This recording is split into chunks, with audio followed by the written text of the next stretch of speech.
All right. Hey guys, welcome back. All right, so this is going to be a today's topic video. It is going to be for the 24th of December. Now, before I jump into this, let me first mention earlier today, I did the single storyline where I did for each zodiac, and Chels was kind enough to timestamp that in the comment section. So shout out to you, darling. Thank you so much. And I did a free storytelling for you to thank you properly. The free link is right there in the description box. Okay, anyone can watch it. It's just that it's there, and it is specifically for Chels, as you'll hear if you watch that video in the intro. But now let's go ahead and get into this one. So for these today's topic videos, like I said, this is going to be for the 24th of December, and these are the ones where if you want to enter to win a free read with me, you can do so just by writing the word empowered in the comment section, being a subscriber and subscriber, not ver, and giving this video a thumbs up. I do choose one subscriber each week to get a free read with me. I tend to do that on my Monday, which this time around will land on Christmas. So I will see you guys for that, and let's get started. We got the Wheel of Fortune. We got the Eight of Wands. Ooh, this is nice. All right, so we are starting out with the energy of communication, action, and it's all thanks to the fact that the wheel has turned in a character's favor. The time for action is now. The time for, it's a very auspicious time to speak up, to communicate one's ideas. Someone may be doing something impulsive also on the 24th. I mean, technically the 24th is, Christmas Eve, and that's celebratory, and it's fun, and it's festive, and there's a lot of great energy buzzing around, usually on a holiday like that. Page of Wands. It feels very heart-centered. It does feel a little bit, if a character is suddenly taking action, it's because something in their, I'm going to say it's almost like their heart has like clicked into place where, what I'm picturing is one of those puzzle boxes where if you move the pieces this way and then this way and slide that, and then all of a sudden finally you hear the click and it opens and you can finally get to whatever was inside the puzzle box. That's what I'm picturing. Like a character has opened up the puzzle box, but it turns out it was the puzzle box of their heart space. And that is making them feel, that's the Wheel of Fortune. That's what it has me imagining here. And it makes them suddenly either pick up the phone and call somebody, or suddenly have like some heartfelt kind of outburst. It feels like somebody is playful all of a sudden. It feels like someone is Four of Pentacles. Someone is playful, someone is outspoken, but this is completely different energy. Four of Pentacles is holding on, it's miserly, it's holding back. Yeah, it does have to do with greed. It feels like there's someone who impulsively wants to be generous, wants to be fun and like funny and childlike, and another person wants to clamp down. So we have two. It's almost like one person's energy is, just like opening up while the other one is clamping down, and I don't know why that would be. Is it because they see someone reacting in such an open way and it makes them uneasy, uncomfortable? Six of Pentacles, well, there should be equal give and take.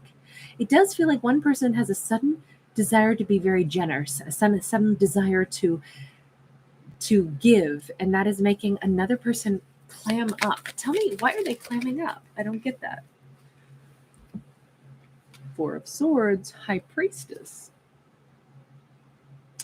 This is an unusual message. It almost looks like someone who notices another person has had that, like I said, the puzzle box has opened up, and they got to the innermost part of their heart, and they feel lighter, and they feel brighter, and they feel more generous, and they feel more at ease. And it kind of feels like this person over here feels them slipping away.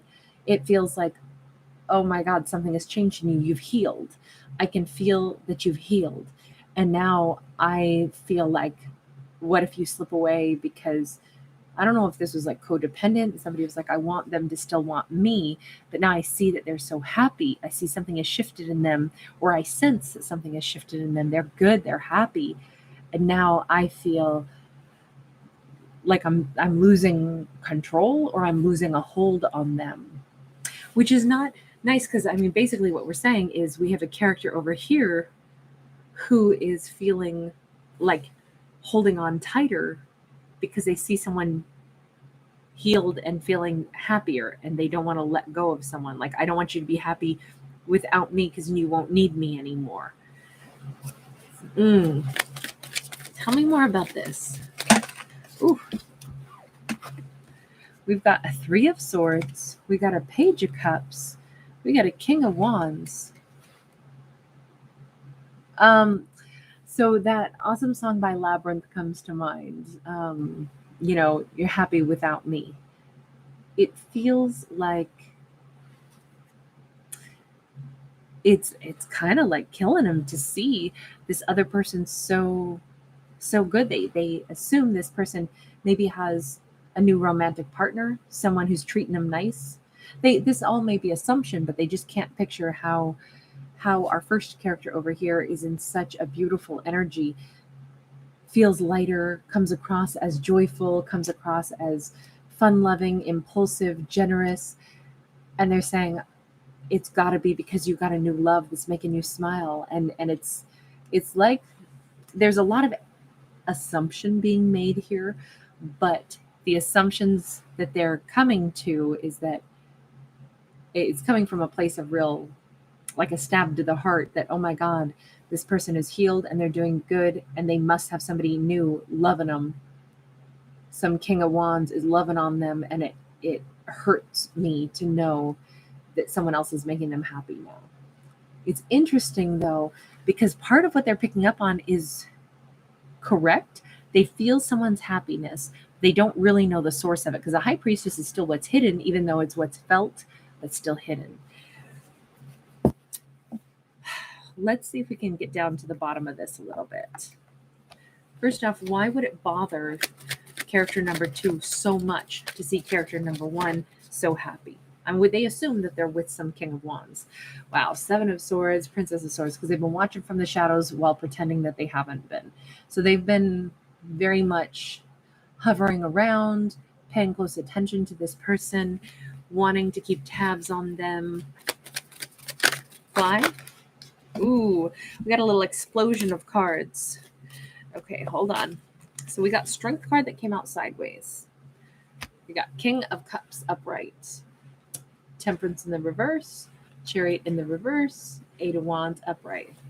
Okay, so a lot of fear because they have a lot of love, but a lot of fear about how to come forward. They flat out are not able to come forward. They don't feel balanced enough. Both of these cards represent lack of stability, and that lack of stability leads to inaction. But they had been planning on sending a message. So it's almost like, or at least so they say, they've been really scared to send a message. They've been really scared to move forward, but they kept planning on sending a message. So they had been spying and waiting for the opportune time, but then they see this character looking so happy all of a sudden on the 24th, and they assume, oh my God, they're with someone, and they're just like crestfallen. You're with someone. I know you've got a King of Wands. You've got to be, nothing could put a smile on your face that big unless you got some King of Wands making you oh so happy. So this King of Cups over here, who has so much love to give, that's been too scared to say anything, all of a sudden is like crestfallen. Why have they not just reached out? And we can see the fear, we can see the imbalance, but Empress, King of Pentacles. They needed to have more to offer an Empress. They felt unworthy, they felt imbalanced. So hold back, hold back, hold back, hold back. Because they put this, now we can talk about character number 1, we're going to call them an Empress. And that is simply because this King of Cups, King of Pentacles character put the Empress up on a pedestal. She may not have known it, but that's what they chose to do. And so they were always putting themselves at a place that was lower, that was not going to be, I need to be an emperor to be next to an empress. Instead, I'm just a puny king. Kings are amazing, though. But they kept holding back, kept watching from the shadows, were not moving forward, and now they're convinced she's with someone else. Is she? Let's ask. Is our empress in this great, wonderful, bountiful energy because she's with someone? Knight of Pentacles. All it says right now is that she's just making progress in her life. Slowly but surely, she's feeling strong. She's feeling good. She could be spending time with friends, family. We got the Six of Cups. She could be in a really great mood. There could be people that are important to her that she gets to either spend time with or that are coming to visit. We got Ace of Wands. We got Ace of Pentacles. This just looks like somebody who is, I mean, she could have a new romantic partner, someone who she started to talk to, somebody that was a friend who's becoming maybe a lover little by little. There's a growing interest in one another. There's someone who might be coming to visit, that it's like, well, someone could have a child also. But ultimately, soulmates don't have to be romantic. But the Ace of Wands could be romantic. It just feels like she's in a great mood because there's been slow and steady progress in her life. Keyword slow here, but she's still liking the way it's going. There's definitely an air of her like pulling great people around her right now, but there's also the excitement and expectation of either a strong creative flow or a passion that's starting to, she's getting passionate about someone or something. And with this Ace of Pentacles, it's feeling new, it's feeling different. Is she thinking at all about this King of Cups, King of Pentacles character who's been spying on her? Does she think at all about them? Six of Swords and the Hermit, no. She did probably for a long time, but at this point she's moved on. She's really thought a lot about it. She spent a lot of time alone. She may just simply have come to the conclusion that I just need to wish them well. She may think they moved on from her. There could have been conflict there, but at this point there was a silence, and that silence is deafening. So I think she's thought enough about this and maybe spent enough time alone thinking about it. What is her impression of the ending with them, since it feels like she's moved on from them? King of Pentacles. They were a King of Pentacles. They had a lot to offer, but they never got off their butt and went to go talk to her. I mean, that's what it looks like. And I only say that because they're just sitting there. And I think she's saying, well, yeah, I mean, I thought they were amazing, but they never wanted me. She may be under that impression that, well, they didn't pursue me. They just sat there. They didn't come toward me, but they were great. I guess I didn't do it for them. Is that a song by, is it FX Twig or Twiggy? I can't remember, but why didn't I do it for you? Got the Death card. We got the Two of Wands. We got the Queen of Wands. She may have assumed that they weren't interested in her. It ended. They had other options. They ended up with some Queen of Wands. So in her mind, she let him go. They didn't feel like walking across the street to come see me. They maybe wined and dined me a bit, but then it just ended. So I don't know what their deal was. I assume they really couldn't decide if I was good enough because there must have been somebody else on their mind. So good on you. Go get with whoever you want. I feel like she just kind of stopped, beating herself up over wondering about them. So she doesn't wonder about them anymore. I don't know that this is right, that what she's assumed is right. Assumptions are rarely correct, unless there were facts to back it up. This is just kind of, she's thought a lot about it, maybe too much about it, and come to these conclusions, and that may or may not be even remotely close to accurate. But that's where she stopped. And she might have thought herself into this ending or this assumption so that she could give herself closure, is my thought process. And I think that's an important note because I've never had that come up in a storytelling before.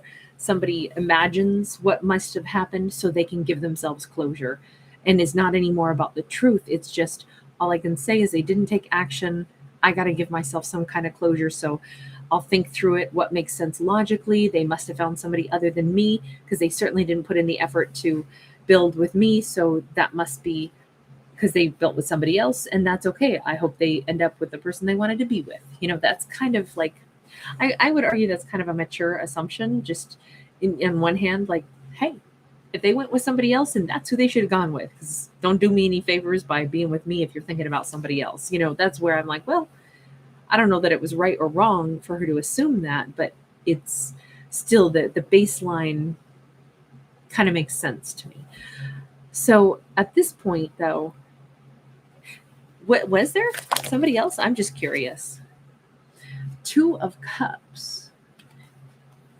Their response is like, she was unlike anyone I've ever known. But it just couldn't seem to get balanced. Two of Cups. I've never felt this way about anyone other than this Empress. This Empress is my Two of Cups, but I just couldn't be balanced with her. Well, that doesn't make any sense.